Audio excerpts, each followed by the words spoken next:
Good morning and welcome to this lecture, EBS 235, which is Curriculum Studies in English Language. Today we're going to be looking at the meaning and the types of curriculum. And so for our presentation today, we're going to look at our learning outcomes and our learning indicators. One of our learning outcomes, in other words, what you are expected to learn at the end of this lesson or presentation is that you should be able to identify the key features of any curriculum. And in Ghana we have the basic school curriculum, the junior high school curriculum, the senior high school curriculum. But of course, our focus, particularly in this course, is to pay attention to the new standard-based curriculum, and your ability to identify will be satisfying the National Teacher Standards point 2A, 2B, and 2C. What is our learning indicator? What are we going to use to measure to know that you have been able to fulfill or identify these key features that we're referring to? One, you should be able to tell us what a curriculum is. You should also, at the end of this presentation or lesson, be able to discuss the features of a curriculum. What should a curriculum have in order to qualify as a curriculum? Sometimes I call it the characteristics of a curriculum. And you identify the types of curriculum as well as the aspects of curriculum that we need to look out for. Now, what is our expanded course learning outcomes? At the end of this unit, students will be able to, like we said earlier, define education and curriculum. What is education? What is curriculum? Clearly discuss the relationship between education and curriculum. Is there any relationship? If there is, what is it? And then also look at explain the types of curriculum and its basis for the classification. In other words, what do we look out for when we classify curriculum into the various forms, the learner centered, the community centered, the teacher centered, and all of that. What do we look for? What does it mean? We'll look at that as well. We also describe the subject-centered curriculum, the learner-centered curriculum, like we said, and the community-centered curriculum, as well as we explain the social reconstructionist, reconstructionist curriculum. So we explain the social reconstructionist curriculum, what it is, what is the role of the teacher in all of these types of curriculum, and then the subject-centered, and then the learner-centered. Okay, so let's begin by trying to find out what is a curriculum. In your own view, what do you think a curriculum is? Just take a pen and jot down your own idea so that by the time we finish with this definition or explanation of the concept, you cross check with what you already have to find out how it syncs and what is the similarity with what you had and what we're going to discuss. All right. So basically, we will say that there is there are different definitions that people have assigned to the definition of curriculum. Once it is a concept, you will understand that there are going to be different schools of thought that come up to express their views as far as defining curriculum is concerned. And these come from different schools of thought, like we said, from different perceptions, and that is important. Now, however, and ironically, or if you like paradoxically, the term curriculum has a long history despite its apparent recent common usage. It's been there for long. We have the written and the unwritten. Curriculum, for example, was considered by the writers on education such as Plato, Aristotle, J. A. Comenius, and Frederick Froebel, although the usage of the term has not been popularized until this current 21st century, where people started giving what curriculum is. In defining curriculum, like we said, there are different perceptions. Some educators see curriculum as a list of the subjects to be studied. The curriculum for some people is basically a list of all the subjects that are going to be studied. While for others, it is an entire course content. It's not just its subject, it's about all the subjects and what is inside these subjects. while others also still see curriculum as a set of planned learning experiences offered by teachers. So, for some people, curriculum is basically all the planned learning experiences that is offered by teachers to their learners. Another school of thought states that curriculum is a written plan of action to be carried out in a school. So, a written plan. Step one, what are we going to do? Step two, step three, step four. So, for them, that is a curriculum. Now, the term curriculum is derived from the Latin word currere, which means to run or to run the course. So, basically, when we're talking about curriculum, it means you are running something. You are running a planned activity, you are running a planned program, or you are doing something. And the word curriculum, as it's defined from its early Latin origin, literally means to run a course. So, you're running a course. So, you are going through the BEd curriculum, it means that it's a course or a program that you are undertaking. Now, if one thinks of a marathon that is running with mile and direction markers, signposts, water stations, and officials and coaches along the route, this definition is a metaphor for what the curriculum has become in education for our children. Okay, so in a marathon, when they have a long distance running, like you're running 50 miles or whatever. In that marathon, as you go, there are direction that tells you curve, take to the left, to the right. There are signposts, there are water stations where you can stand, take some water, and there are officials, the coaches, the supporters, all of them. So if you put all this and translate it into the school setting, so the course that we are running is the marathon, right? That is what we say is a metaphorical association. So the course that you are running, the program that you are doing is the marathon. And then the direction markers is the curriculum, what you are running, the course. In semester one, this is what you're supposed to do. Semester two, the signposts will come in the form of these tests, discussions, evaluations, the water stations, things that make you rest, the holidays, and the officials, the coaches are the teachers. Some of them, your coaches will be your own peers, your friends, and then family and all those who help you directly and indirectly.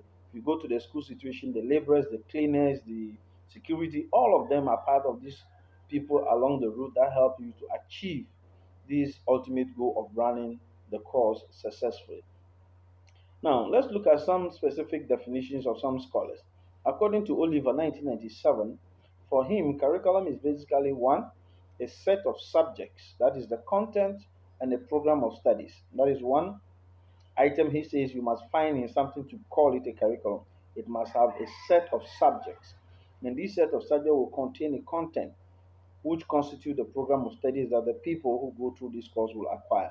It will also have a set of materials, a sequence of courses. What are they supposed to learn? What are the reference? What are we supposed to read in order to beef up this content that is there? How do we expand the content that already is found in these subjects? And should also have a set of performance objectives. That is why when we started this course, we talk about the performance indicator. What is the indicator? How will we know that you have achieved a certain mark? You have run the course. What will be there to show that indeed you have completed this course?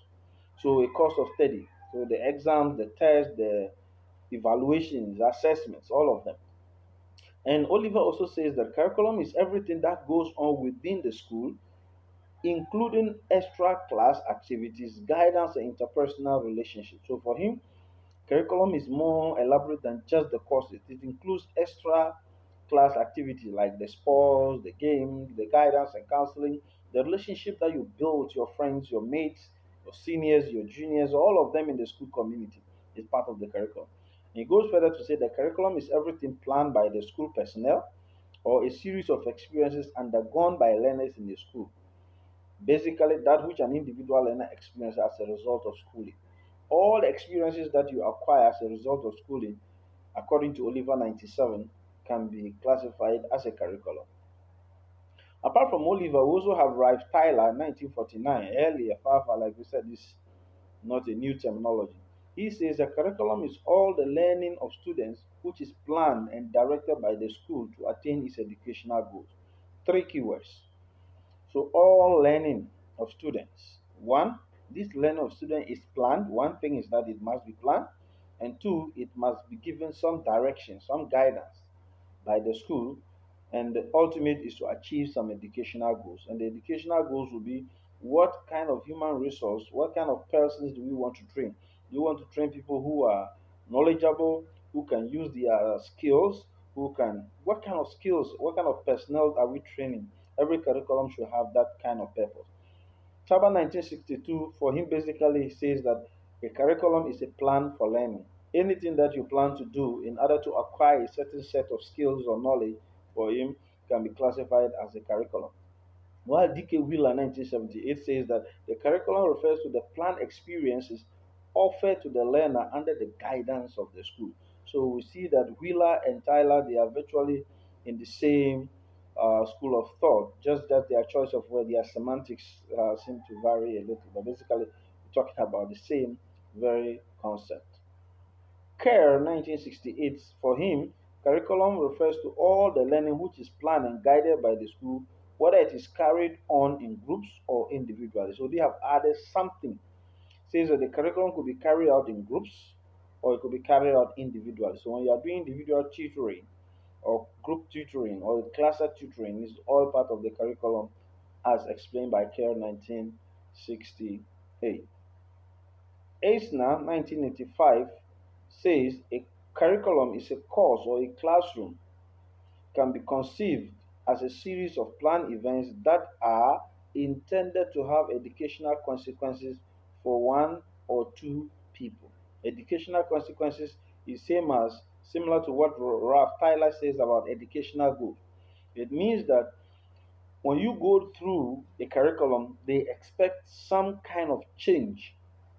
And that is why education, like here, Thorndike says that for no, Plato says that education is when there is a change or there's a turn of the mind from darkness to light. It means that basically there has to be a change of mindset, a change of attitude, a change of set skills that you came into. So there should be an improvement on yourself. So if you go through an educational system, if you go through a curriculum and you come out worse off than you came in, then it means that that curriculum did not work or you did not allow the curriculum to pass through you. And I'm sure you hear the saying most of the time that some people pass through the school, they do not allow the school to pass through them. It means that the curriculum did not fulfill its goal.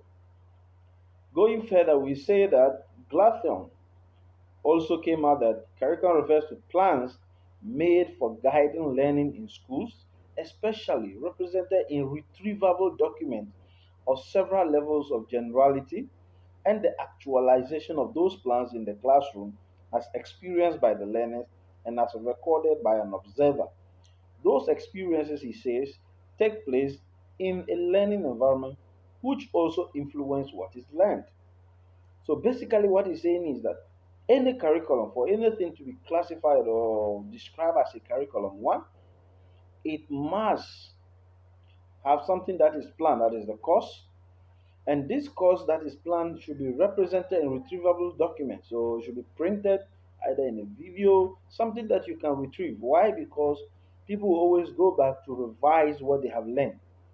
Okay. And then the actualization of this plan, these things should be leading towards realizing the plans, the goals by the learners and recorded by the observer. So somebody is monitoring this learner and recording what she or he observes about the learner. Is there improvement? Is the person remaining the same? What kind of support can we give to those who are not improving? Basically, the curriculum should look out for this and also influence what is learned. So there's some kind of attitudinal or character change or character transformation as far as a good curriculum is concerned. So, like we said, there are several definitions of this. Bodhi also has this idea that curriculum is a goal or a set of values. So, for him, he's looking at it from the goal or the value perspective, which are activated through the development process, culminating in classroom experiences for the student. So, he talks about set of goals. There are goals and there are set of values. Values of honesty, truthfulness, sincerity, hard work, patience, all of them. And he says that they are already embedded in the student according to Wells and Bondi. They are embedded in the student, they are in the student's mind. So all it needs is an environment that will help activate these goals, that will help activate these values in the children. And who does that activation? It is the curriculum aided by the intervention of the facilitator or the teacher so that the students get to activate. Print 1993 defines the curriculum also as the planned learning opportunities offered to learners. So basically, now if you look at all these definitions that we have given, w- you begin to put out your ideas. What are the keywords that run through all these definitions that we have looked at? Try and jot it down. And then when we go to the class, we will look at that. What are the keywords that cut across all these various definitions that we have looked at about the curriculum? Now let's look at the classification of curriculum. Curriculum can be classified basically into four main categories as far as this course is concerned. We're looking at the subject-centered curriculum, the learner-centered curriculum, the community-centered curriculum, and the social reconstructionist curriculum. We'll take some time to go through briefly each of these, understand what they are, what are the features, and what role do they play as far as teaching and learning is concerned. Now, what is a subject centered curriculum? As the name suggests, in subject centered curriculum, the focus, the goal, the ultimate is the subject matter. And we say that it is the oldest form of curriculum. The subject matter means that, look, we are interested, we are learning maths. The point is that you should be able to understand maths, work maths well, pass your maths. It means that you have gone through the curriculum. Every other thing is not so relevant. So the focus is on the subject matter, the teacher's ability to deliver. So the teacher comes to class, gives you a lot of notes, write a lot of exercises, and all that you do is work, work, work, work. So, and this curriculum, like we said, is the oldest form of the curriculum design. It was used in those days in the monasteries and the cathedrals and the organization of seven liberal arts in the schools of ancient Greece and Rome. So this is very old and people have been practicing because all they were interested in is mastery of a certain knowledge. And that is all. Once you master it, well, we don't care. What do you do with it? So they were no more focused on values or attitudes. Their focus is that you are very intelligent, you know your subject matter, you can deliver, and that is it.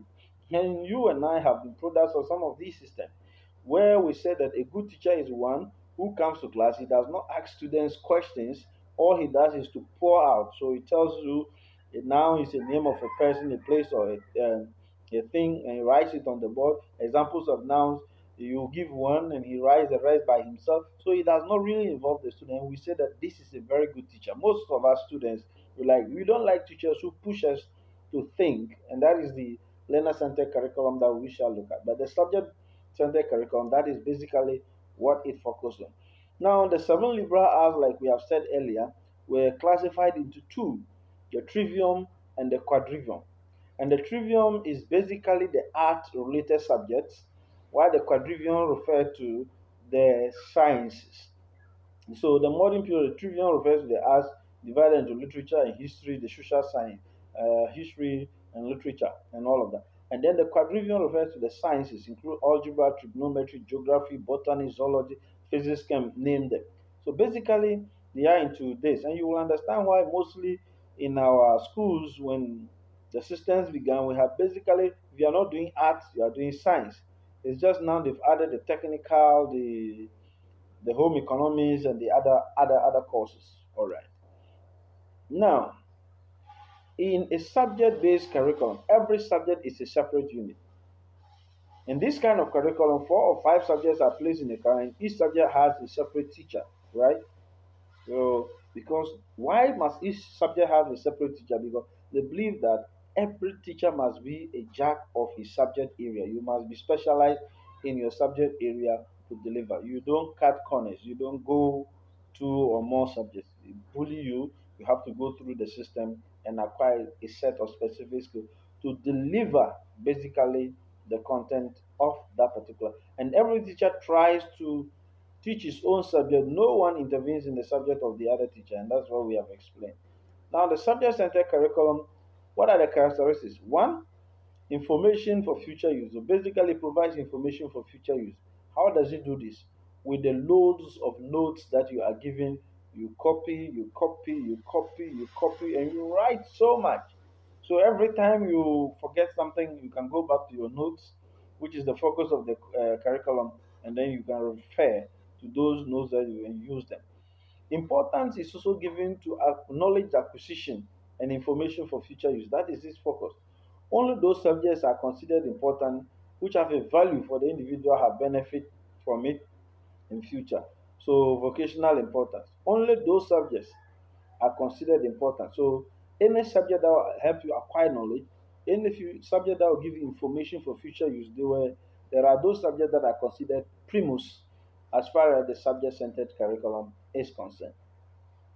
Now, progress in the subject-centered curriculum is also measured by the extent to which the student has learned the subject. So, rote memorization of concepts. Sometimes in the subject-based curriculum, the student will have to be able to recall verbatim, word for word, whatever she or he has been taught. And that is how we measure students' progress. So, if you are able to do that, then we move you to the next.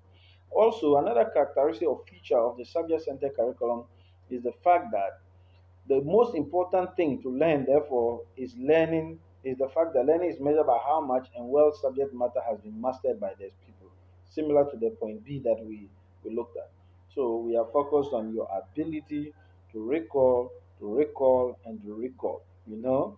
So and this has crippled some students, not because they don't know, but because they are pinned to the wall to the extent that even if you change one word in a definition, the teacher marks you down because they want you to remember word for word what you are taught in class. So the students' creative thinking, the students' independent reasoning is pushed to the background. And that is what the subject centered curriculum focuses on.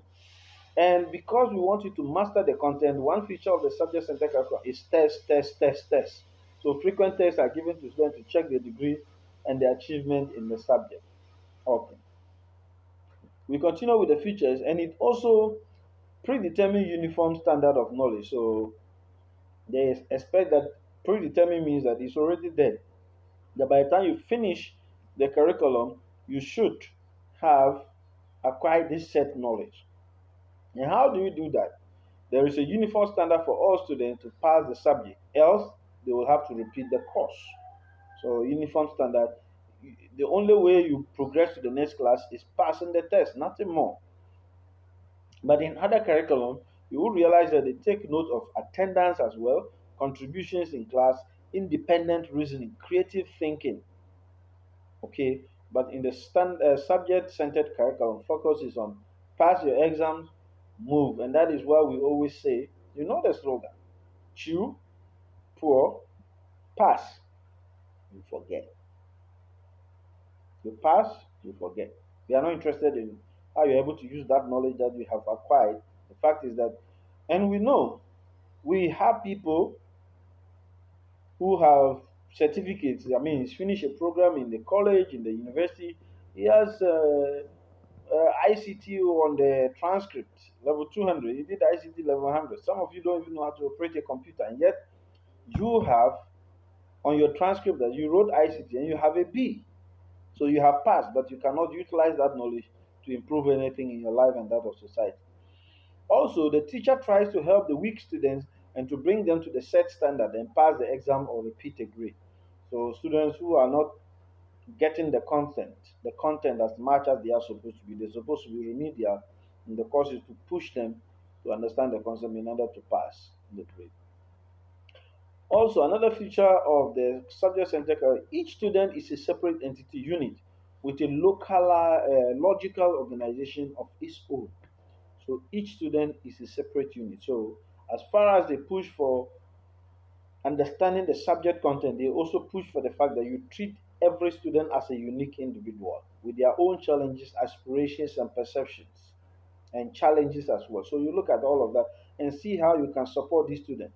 So importance is given to the acquisition of skills, facts, and information for vocational purpose in different logically organized subjects. The teaching staff teach different subjects and they do not discuss or place subject or plan subjects together. So each one is an entity. So a student can, so at the end of the day, it's treated as an entity, but there is a cumulative effect. So in other words, you realize sometimes that somebody will pass all subjects and is weak in another subject, but is able to move to the next subject. and somebody performs averagely across all subjects, then it's still repeated. So you see the entity and the linkages with the collective um, concept of the subject-centered curriculum. Also, practical skills is emphasized in the subject-centered curriculum because focus is on continuous practice or drill in specific skill. So the content is that you must acquire a certain skill, and that is similar to the test. So practice, practice, practice. So we believe that for you to practice makes what man perfect. So we keep practicing and practicing and practicing until the concept stays in your mind. The subject matter is selected by experts for teaching learning situation. Content of the subject is also selected in advance before the teaching learning process. The subject matter is logically organized from simple to complex, from known to unknown, from concrete to abstract. So it's done in that sequential systematic order. Why? Because we don't want to burden the student in the subject-centered curriculum. So it's not that the student is completely neglected in the subject-centered curriculum. It's just that the focus is more on the subject matter than the student. So if you were to put it in percentages, you realize there is more percentage ascribed to the content than the student. Okay. Now, in the subject-centered curriculum, learning the subject matter is an end in itself. It's not a means to an end. It is compulsory. So the main focus of the teacher, administrators, and students are to complete the subject matter to cover all the topics which are provided in the course outline. You must, because one, there is a predetermined level that has already been set. So it's not about you not finishing the syllabus or the curriculum. You must finish it by hook or by crook. And why is this so? Because schools are ranked, students are measured based on how much they have passed, how much they have failed, not how much attitudes or values or transformation or skills they have necessarily acquired. Very important. So learn the subject matter is compulsory. It's not just optional. You don't have a way. You must complete the subject matter. You must complete the subject content. Very important.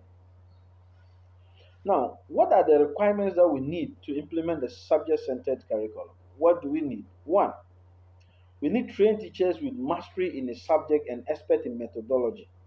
Why do we say so? Remember, we said that we need for students to master the content. You need somebody who has already mastered the content himself or herself. You cannot give what you don't have. You can't teach what you don't know. So we need trained teachers. Two, we also need separate classroom for each subject and each level. And so if you look at the trivium and the quadrivium, the sciences and the arts, that is why you go to the schools and you realize this is a science class, this is an arts class, this is a geography class, this is a physics class. They put them in the so you must have enough facilities to accommodate these class divisions. Three, you need a fixed timetable for different subjects according to importance of subjects and age in curriculum. So the timetables are there. You realize that also you look on timetable. If you look at timetable planning, you look at some of the subjects. Some should be in the morning, some in the afternoon, some in the evening, and all of that. These all are factored in timetable planning. And so we need to also apportion other, because remember from the beginning we said the curriculum must be planned. Planning involves having a timetable for the students to know when and the teachers to know which class to go in at what time. There are also special arrangements that must be made for guidance and physical education, indoor and outdoor activities, tours and examinations. All this must is a requirement that must be found in the subject-centered curriculum. Why? Because certain skills must be acquired and the student must be exposed to both indoor and outdoor activities. The vocational and then the need for textbooks and guides or teacher guides for the subject. Why? Because the textbook, remember, you need notes, notes, notes, and the teacher must follow systematic order because the point is that there is a step that you must follow. Once you skip it, the content curriculum will tell you, well, you have not acquired the skill. The ideas are all there, but they are not arranged in a certain logical order. Very good. Now, so I want us to do this short group activity. And basically, what I want you to do is that you go to the text that are uploaded on the class page, the Google class. You read the text and you summarize the advantages in your own opinion. What are the advantages and the disadvantages of this subject centered curriculum? Okay, so you tell us. Good. Now, if you have any questions too, you can ask there, and then we will attend to the questions on the page and have a group chat and discussion where everybody you are free to express your views and your ideas. Okay. Now let's look at the other one, which is the learner-centered curriculum. The learner-centered curriculum focuses on individual development and seeks to organize curriculum according to the needs and interests of learners. Two keywords you must remember about the learner-centered curriculum. It focuses on the needs and interests of learners. The focus is on the learner's interest. The Association for Advancement of Progressive Education, which was formed in 1919, had this as their aim. And their aim was that the development of the individual based upon the scientific study of his mental, physical, spiritual, and social characteristics and needs.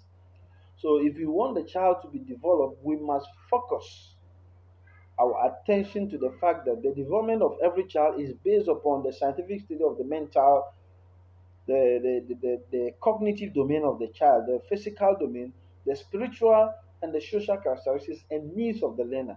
So it tells you basically that the learner is central as far as this learner-centered curriculum is concerned, and they are based on this um advancement of progressive education goal. Now, the views of this association were compatible with that ideas of Dewey as indicated by their principles. Now, let's look at the Dewey's principle of training a child or teaching children, making sure that they are at the core of learning. Now, the principles that underlie learner-centered curriculum as espoused by Dewey include the following. One, he says that the child must be given the freedom to develop himself or herself naturally. All that the teacher and the environment needs to do is to provide the enabling environment, provide the necessary input, comprehensible input, as Chomsky would say, to enable the learner determine and develop his or her potential naturally. No coercion. The interest is the motive of all work. So the learner's interest should be the motive. What the learner is interested in, you expose the learner to more of it, and the learner will make his or her choice. You don't compel them. The teacher is a guide, not a task master.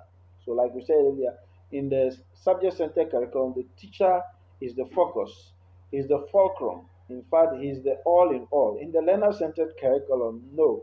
The teacher is just a guide, a facilitator.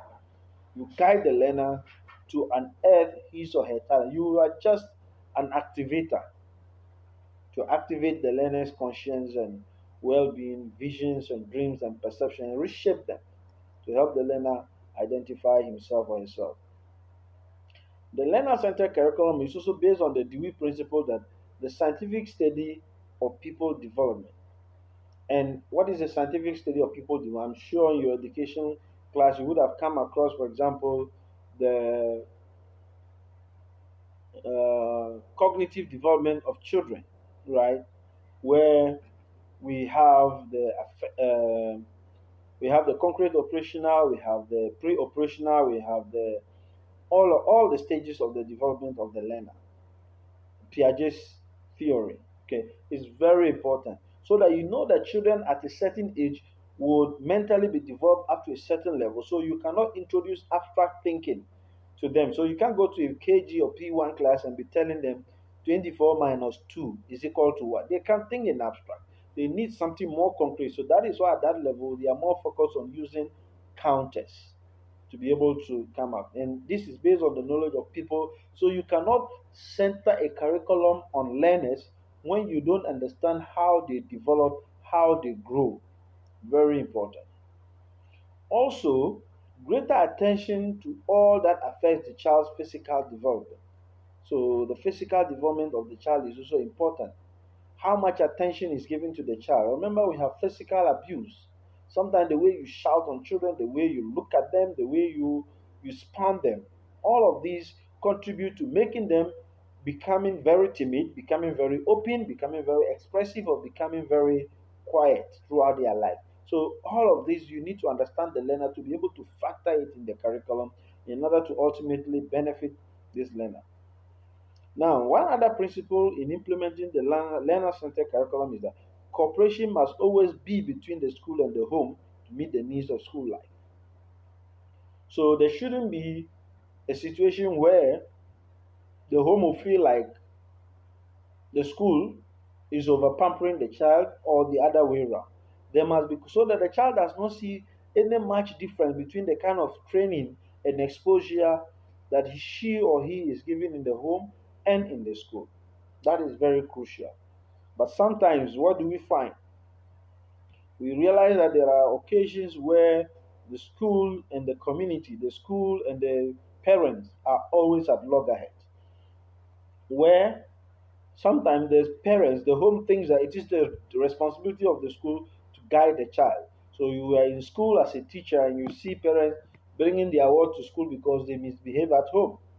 It tells they don't see themselves as people who are responsible in guiding the child to develop a high moral standing. And there are also instances where teachers also discipline students and parents come to the school to, as it were, attack the teachers. So find that the point is, and I think it is out of this that the SMC, the PTA, school management committees, and the parent teacher associations are there to liaise and ensure that there is a cordial relationship between these two very important agents of the child's life and education. We also say that in the learner centered curriculum, one other principle that they focus on is that the progressive school is a leader in educational movement. So, progressive school, in the sense that the school does not progress by itself, it progresses by the kind of products that they bring out, products who are free to think independently in order to solve society's daily problems and challenges. What are the aims of the learner centered curriculum? One of the aims of the learner centered curriculum is to interpret the needs and interests of learners rather than those of the particular population to be served. Take note of this. Your job as a teacher in a learner centered curriculum is as much as possible to interpret the needs and interests of your learners. Interpret, because they are going to exhibit different kinds of characters, different kinds of attitudes, and your job is to be able to interpret. Your job is to be able to interpret what are the interests of these students, what are their needs, so that you can come in and give them the enabling environment that will help them overcome or develop these interests. And once their needs, you help them solve these needs. You are not looking at the general population, you are looking at the needs of the students or the learner. One other aim is also that the major use of needs and interests design in curriculum planning is the provision of options for individual students. So once you identify their needs, you don't force the solutions on them. Give them as many solutions as possible, and give them what each solution stands for, so that they are well informed to make their independent decisions. So we see instances where some schools will tell you that you cannot do science, you have to do this, you can't do this, so you must do that. Parents will tell you you have to go and do this. It's good you've realized that the child's needs are that he needs more calculations to be able to do science. But expose the child, let the child be convinced why she or he must take this course and not that other course, so that the child makes an independent decision and becomes responsible for his or her life. Very important. What are the characteristics or the features of the learner centered curriculum? One, it is based on knowledge of the learner's needs and interests, and in general, the diagnosis of specific needs of interest of the population served by the plan. I think this is self explanatory, but what it means, we have been saying that and hammering that over and over, is that one character, if the thing or the curriculum cannot be called, or the curriculum cannot, will not, shall not be called a learner centered curriculum if it does not have knowledge of the needs of the learner. In other words, you cannot help me if you don't know my problem. So, one of the characteristics of anyone who is part of the learner centered curriculum is that your first job, your first role, your first responsibility is to know what are the needs of learners, what are the interests of the learners that I'm teaching, based on their age level, based on their class level, based on their environmental conditioning and their social environment. So you look at that and you're able to construct a kind of hypothesis about their needs and their interests, their fears and their perceptions, as well as their aspirations. Two, its plan is flexible. The learner-centered curriculum is not rigid, it's not fixed, it's flexible to accept new modification to conform to the needs or interests of the learner. So you have a plan. Now, when you go in, you realize. So, for example, let me give you a typical example. You plan to go and teach, for example, in your English class, you want to go and teach sentences. And your sentences, you are teaching the subject, the verb, and the object, or the subject and the predicate. Now, what makes a subject is either a noun, a pronoun, or a nominal. And then in trying to explain this, you realize that no, your students still do not understand the concept of noun. You don't say that because I'm supposed to teach subject, verb, subject and predicate, or subject, verb, object, and they don't understand now, well, I move on. No, that would be content-centered curriculum.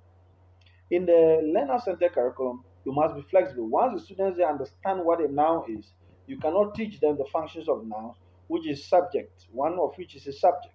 So it means that you have to be flexible, accept the modification, and you go back to teach them for them to understand nouns, the functions of nouns, before you move into the topic of the day that you're going to teach. Even if it means repeating, forgetting what you're teaching that day and teaching it another time. That is what it means about flexibility and modification. Because the interest and the needs of the learner is that they need to know what a noun is. They need to know what the functions of nouns are before you can move to looking at the parts of a sentence. All right. One other feature of the learner-centered curriculum is that the learner is consulted and tutored individually at different points in the curriculum and institutional instructional processes. So the learner is consulted. When we say consultation, it does not mean what you find in the churches, no, where you sit one on one. It's not necessarily. What it basically means that there is guidance as you teach your students. You look at them, you try to understand each of them, and those who have challenges, you give them the room to be able to approach you, to be able to come with their problem, and some to you identify and then you call them and find out from them what their challenge is that you teach a particular concern and they don't seem to understand, and then they will share their challenges with you, their interests with you, maybe the approach that the teacher is adopting, maybe the nature of the classroom environment, maybe the kind of peer pressure that she or he is going through, and then you are able to support the student to be able to benefit from the instructional process. Very important.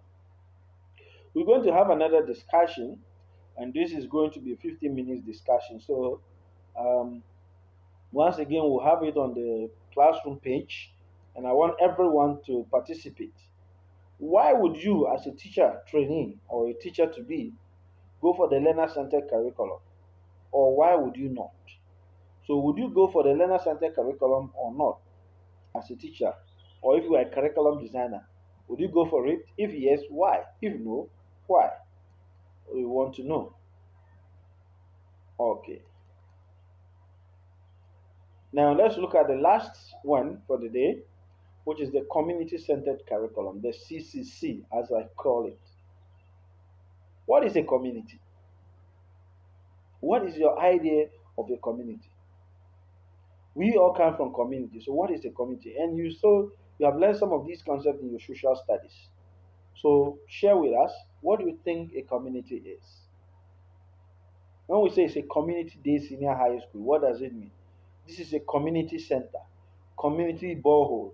What does it mean?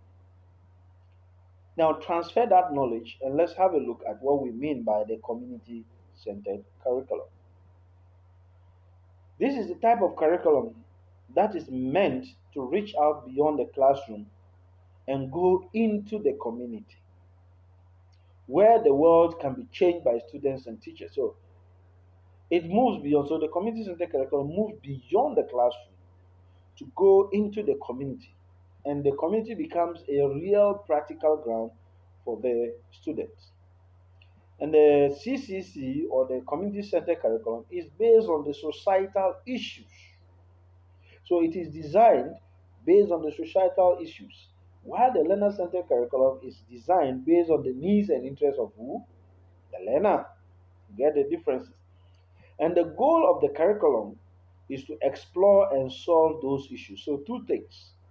The community centered curriculum is focused on societal issues, problems, and challenges that the society faces.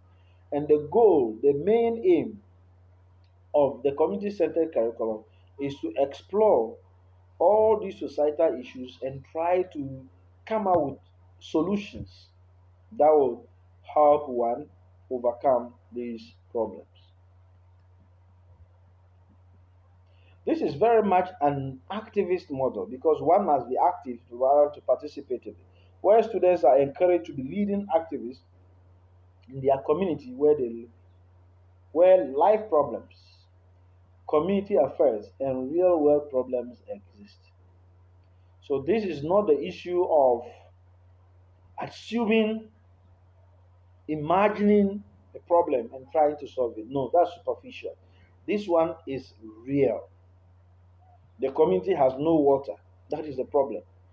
What are the ways by which this community can get water? What processes? What are the alternatives available to them? What are the consequences of this alternative? That is what the community centered curriculum is based on. So the foundation of the community centered curriculum is built on real world problems, and the content is various societal issues. So the foundation is the real world problems.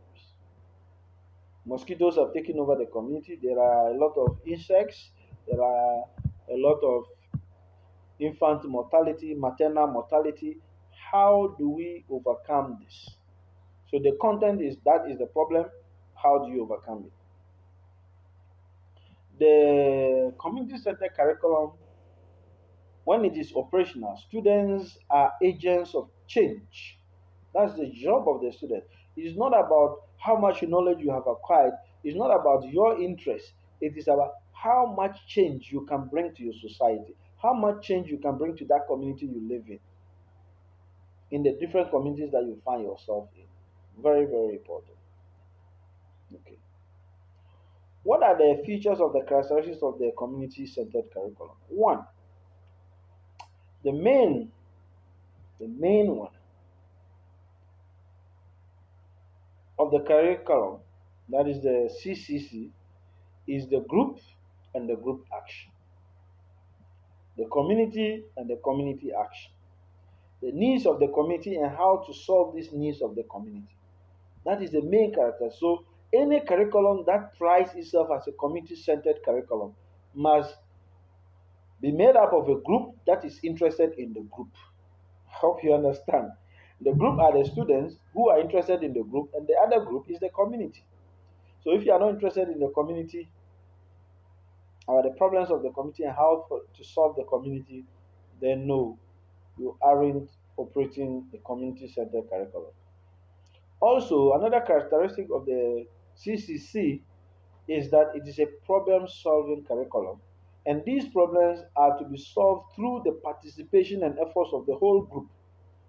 So, in the community centered curriculum, problems are solved not just by sitting and preferring the solution, there must be community student engagement. Let me give you this typical example.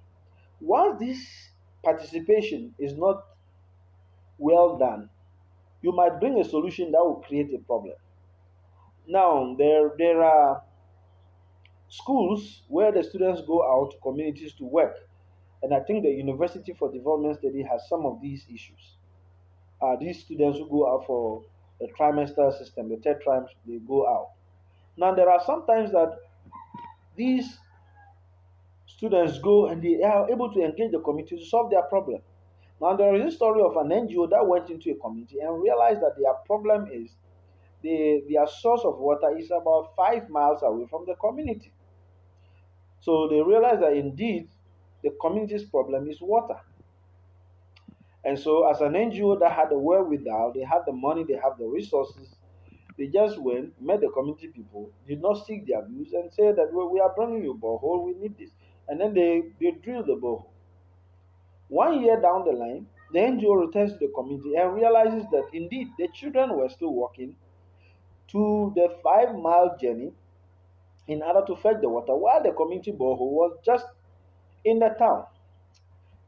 Further enquiries and community engagement revealed that though the water was near them, the elders were not interested in the youth fetching the water from the borehole. Why? Because the nature of their environment, where you have 5, 7 children with only 2 rooms, okay, where the man and the wife and the children are all staying in one room, the men complain that look, once the children, the only time they get the opportunity to have intimacy with their wives is when the children travel far to fetch the water. So before they come, because in the night they are all together. So you see, you think you are solving the community's problem, but you created the problem. So the borehole is right there, but it is not solving. So maybe the first thing you would have solved was their housing problem or helping them to reduce their population. I hope this example makes some sense to you. Okay. Another characteristic of the community-centered curriculum is that students work to find the societal relevance of their efforts and how they can improve their citizenship by the projects they take on. So, as a student, you don't become relevant by the number of memory of notes that you have done. It's not about how much of your interest has been met. It's about how relevant you have been to your society, by how much positive and problem-solving contributions you have made to your community. The experiences that the students who go through this CCC, community center curriculum, acquire is that they participate in the real world and are alive, organic, real, and life changing in participating in everything that they do in the community. They don't leave anything out. So we say that according to Ellis, he says that young people are at a formative, idealistic stage of their lives, and they need to learn that they can and should make a difference in the world. What it means is that as young people, if you've gone through the community center curriculum, your focus is to be not how much you have acquired for yourself, it's how much you have been able to help your society and your community. Your community does not necessarily mean where you come from, it's about the world around you. Very important. What is the teacher's role in this community centered curriculum? Well, the teacher acts as a facilitator in organizing group efforts. So you put them in groups, put them as community project teams, go into the community. Group one, identify this problem related to agri. Group two, to health. Group three, to sanitation, and all of that. So you facilitate them, you give them the direction, and you give them the guidance and the possible tools to be able to come. And they need each other, and they are to work as a team to do this. So you facilitate them, give them the idea, and encourage them to work as a team. Teamwork is very important in community centered curriculum. Individualism doesn't help. The teacher also helps children to develop their social skills and create climate for collaboration and team building. So social skills, sometimes in forming the groups, you don't just put people who are friends together. Students learn to work together as a team from different cultural, religious, political, ethnic, and economic backgrounds and orientations. But together, they work as a team in order to solve the problems of the society. Very, very crucial. And the teacher is also responsible for turning the class into a problem solving unit. So it will be a class. If you don't give them the direction, they will not know where to go. So you give them the guidance and tell them that look, this class is not just a class, it's a problem solving machine. And what problems are we solving? The problems of our community. So in St. Vincent College, the school community is a community. So the school has a problem. It's not just enough for the students to rise up, destroying school property, uh, boycotting classes or whatever. That is the problem. You identify the problem, you should be part of the solution. I hope you get the point. So the school is a community on its own. So we can begin to use the school as a miniature or a microcosm of the larger society and see how well we are able to become agents of change within the school community. Very important for us. And the teacher's role is to be responsible for making connections with the community members who will further help the student. So the student cannot just get up and walk into a community.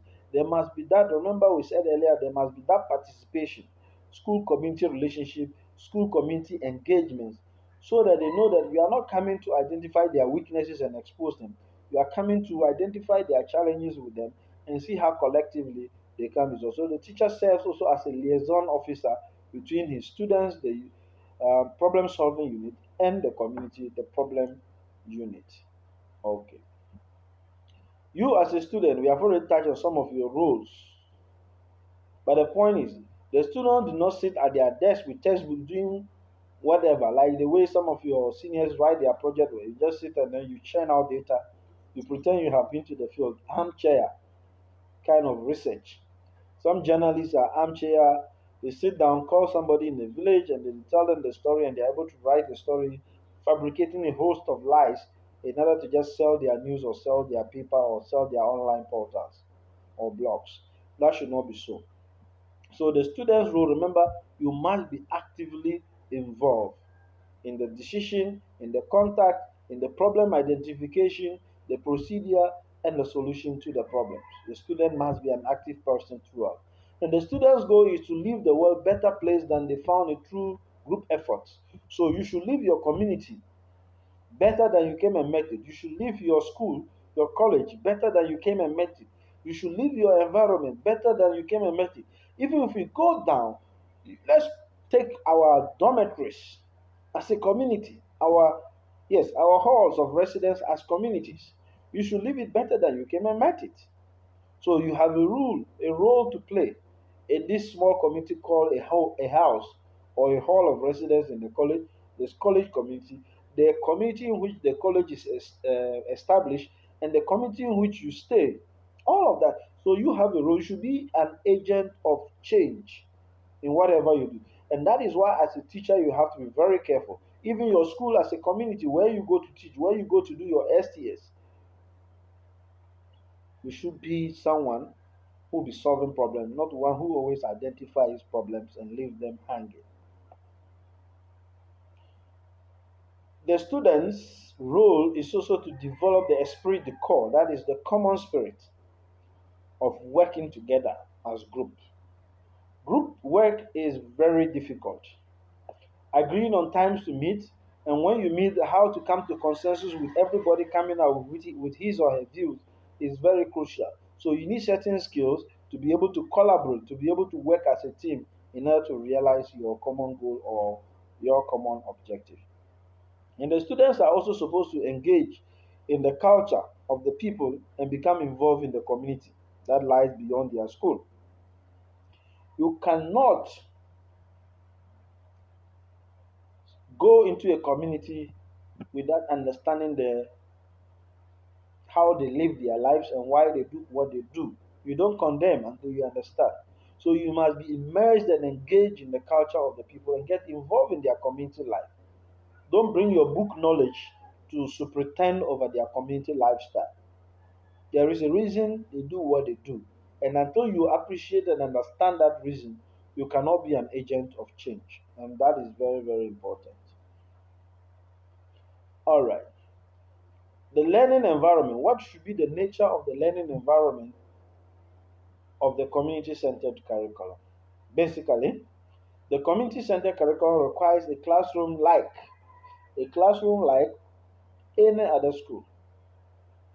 And what is this classroom? The classroom is the community.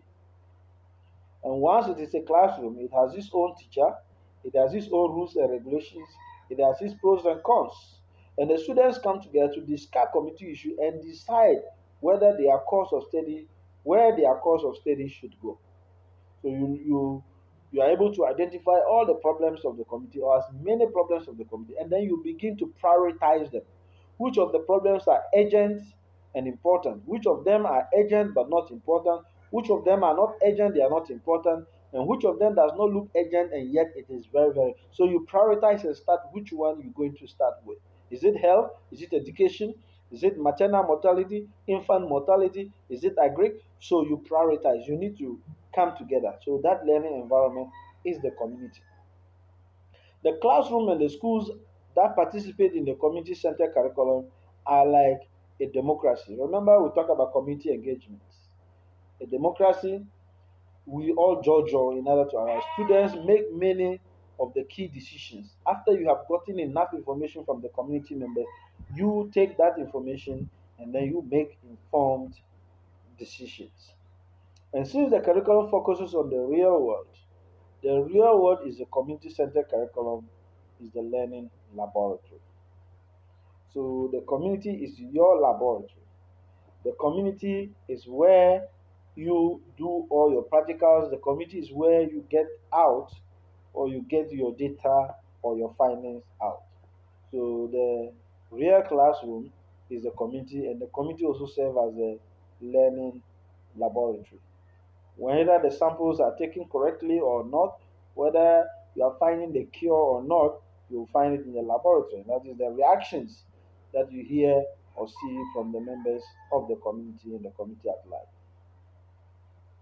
The learning environment in the community center curriculum also is integrated in the sense that students and teachers work forwards and backwards, involving as well as the community members. So it's an integrated classroom situation. It's not an isolated one where one thinks that he or she holds sway over the other members. No. When any other member, remember we talked in the previous point about democracy. Everyone's view is important in the community centered curriculum and it must be taken as such. So we'll take this breather where you once again share your ideas on this and want you to read on this and briefly do this assignment and then you upload it to the Google Classroom. So you type the work and upload the Word document to the Google. Make sure your name, index number, and date are on the paper. And this is the question. Discuss in the two ways you think assessment can be done in the community centered curriculum. How do you think we can assess students who are members of this community centered curriculum? How will we get to know that they have learned something? They have acquired some skills. How are we going to know? And then also, you tell us any two advantages and any two disadvantages each of this community centered curriculum.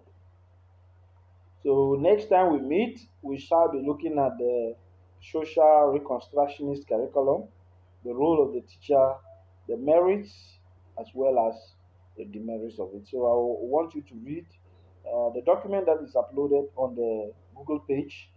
It's there. So, you read it, and then when we meet next time, we shall have a discussion on that.